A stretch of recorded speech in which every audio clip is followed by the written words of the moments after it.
제가 클래스 U에서 강의를 하고 있는데 어떤 분이 포스팅을 해주신 건데 여기서 또 재밌는 내용이 강의 내용보다 궁금해진 다혜아 제이님의 피부 관리법 이렇게 또 올려놓으셨어요. 그러면서 제 강의에 대해서 엄청나게 너무 좋았다고 피드백을 이렇게 본인의 블로그에 써놓으셨더라고요. 제가 열심히 또 피드백 해드린 내용도 캡처를 하셨고 내용도 되게 깊었다 이러면서 다혜아 제이 강사님 보고 계시다면 지식과 지혜 가득가득 담은 정성스러운 강의 준비해 주셔서 감사하다는 말씀 드리고 싶어요. 뭐 두루두루 이거 보면서 생각이 나기도 했었고 또 여러분들한테 제일 질문을 어떻게 보면 많이 받는 부분이 제 피부 관리에 대한 얘기라서 그 얘기를 오늘은 좀 중심적으로 해보려고 합니다. 일단 여러분들도 아시다시피 20대와 30대는 완전히 피부 차이가 많이 나잖아요. 그리고 아직까지 20대이신 분들은 이때 얼마만큼 피부가 많이 무너질 수 있는지를 아직은 잘 모를 수 있겠죠. 근데 또 관리를 안 하면 20대 때는 더 빨리 피부 장벽이 무너지고 여러 가지 습관에 의해서도 30대보다 더 못한 피부를 갖고 계신 분들도 있어요. 이런 식으로 나이대에 따라서 다르게 제가 좀 습관을 옮겨왔던 그리고 일찍 20대 때 또 가졌던 좋은 습관들 이런 것들을 먼저 좀 얘기를 해드리고 싶어요. 집 같은 것도 냉장고에 보관을 하면 솔직히 유통기한 안에 먹을 자신이 없거든요. 그래서 이렇게 콜드 배송되는 석류즙이 있어요. 제일 좋은 이 여성 호르몬을 왜 안 먹나 이렇게 얘기를 많이 하더라고요. 전문가들 입장에서. 그래서 이거를 콜드 배송해놓고 먹으려고 하고 있어요.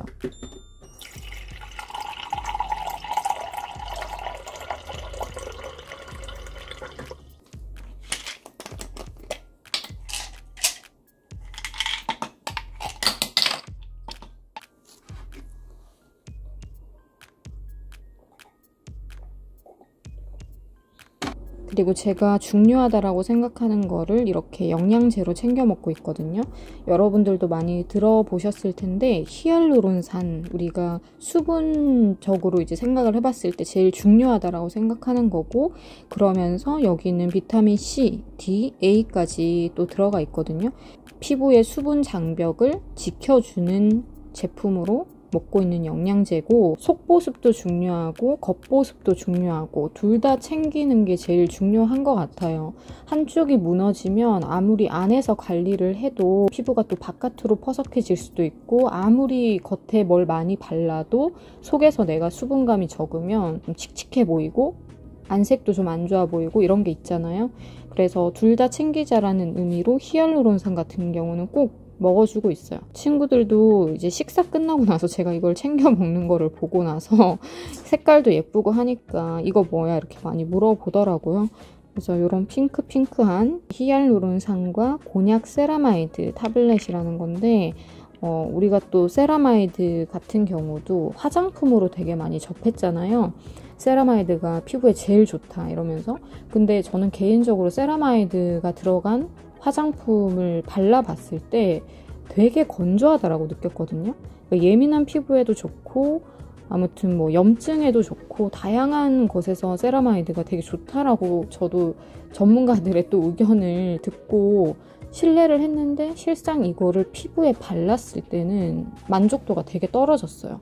오히려 더 건조해서 그것만 발랐을 때는 가려움증도 유발이 되고, 그래서 세라마이드를 차라리 영양제로 한번 챙겨 먹어보자 라고 생각을 했고, 곤약 세라마이드 이 영양제 같은 경우는 다 식물성 원료만 들어가 있거든요. 흔치 않은 비건 영양제라서 그런 부분도 마음에 들었었고요. 저같이 이렇게 세라마이드를 화장품으로 발라봤을 때 안 맞는 분들은 영양제로도 챙겨 먹을 수 있다는 거. 저는 운동을 꾸준히 하는 스타일은 아니지만 그래도 해야 된다, 하려고 하는 강박이 운동에 좀 있는 편이에요.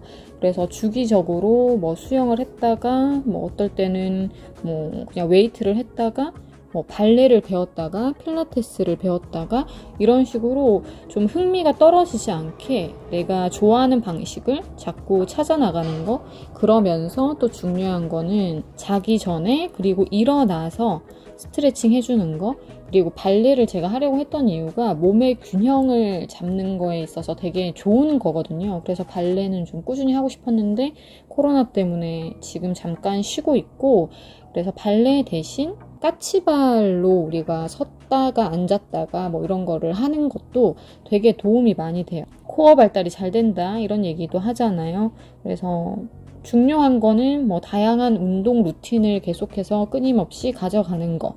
그리고 운동에 정말 흥미가 없고 운동 자체가 좀 나한테는 버겁다. 지금 상황상 뭐 여러 가지 이유로 그렇다면 스트레칭이랑 까치발 훈련만큼은 꼭 해주시면은 좋겠다라고 말씀을 드릴 수 있을 것 같고요. 그리고 여러분한테 추천드릴 거는 선글라스. 여러분 저 참고로 그림 되게 잘 그리거든요. 근데 지금은 그냥 이렇게만 할게요. 선글라스를 끼는 이유는 여러 가지가 있어요. 플러스 선크림. 저는 안구 보호가 되게 중요하다고 생각하거든요. 김혜수 씨가 그 눈동자, 그 안구의 나이가 정말 어린아이 같다 이런 얘기를 들은 적이 있어요.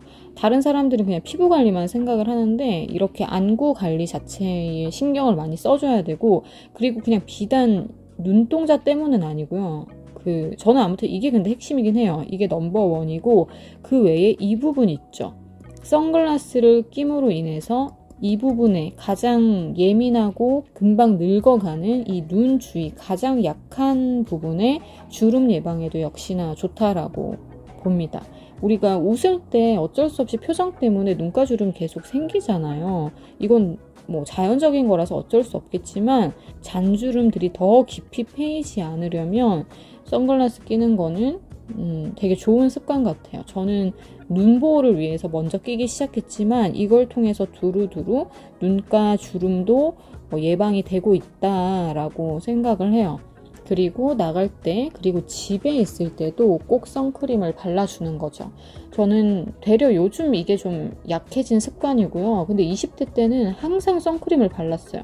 집에 있을 때도 발랐었고, 사람들이 봤을 때 피부가 좋다라고 말하는 부분이 어렸을 때부터 습관이 잘 된 부분이 아닌가 싶어요.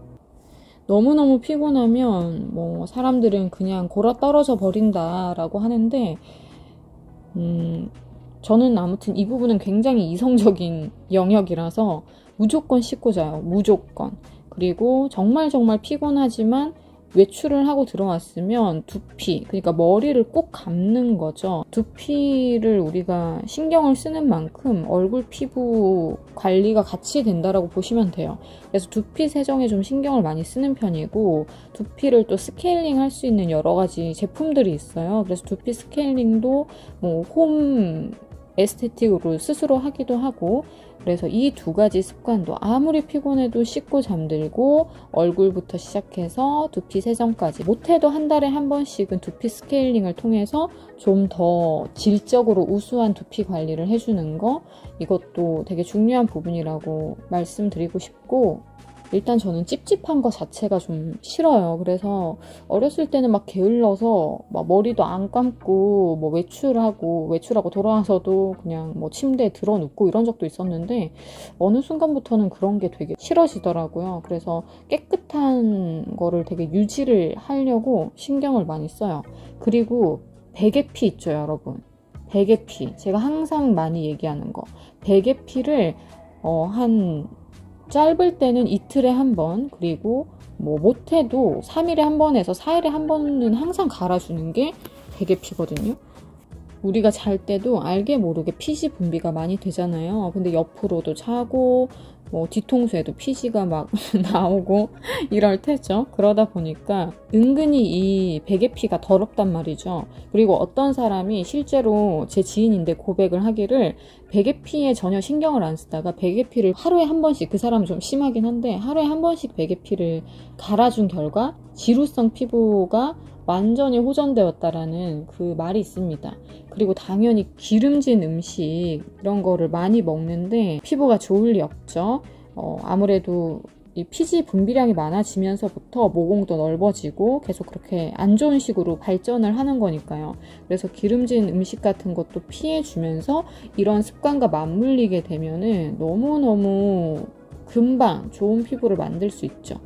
그래서 적절하게 땀을 좀 배출을 시켜주고 피지 관리를 해줬을 때 훨씬 더 좋은 피부 상태를 유지할 수가 있어요. 제가 아까 말씀드린 표정도 되게 중요한 부분인데 제가 아직까지는 이마에 주름이 없어요. 사실 주름이라는 게 그 표정을 따라서 생기는 거기 때문에 눈을 치켜 뜨는 습관, 굳이 마스카라 바를 때 이마를 바짝 올리면서 바른다든지 이런 것들을 생활 속에서 우리가 관찰을 할 필요가 있어요. 내 표정 때문에 이 주름이 계속 생기는 거구나. 많이 웃는 만큼 또 팔자주름도 심할 수도 있는 거고, 접혀있는 상태를 너무 오래 내버려 두면은 그 접혀있는 상태에 기피감이 더해가는 거죠. 이런 것들에 여러분들이 좀 의식을 해보면 훨씬 도움이 많이 될 거예요. 그래서 저는 이런 습관들을 어렸을 때부터 좀 잘 길들였던 것 같아요. 그래서 여러분들한테 이런 얘기들을 해드릴 수 있을 것 같습니다. 도움이 되셨길 바라고요. 더 젊어진 모습으로 다음 영상에서 만나요.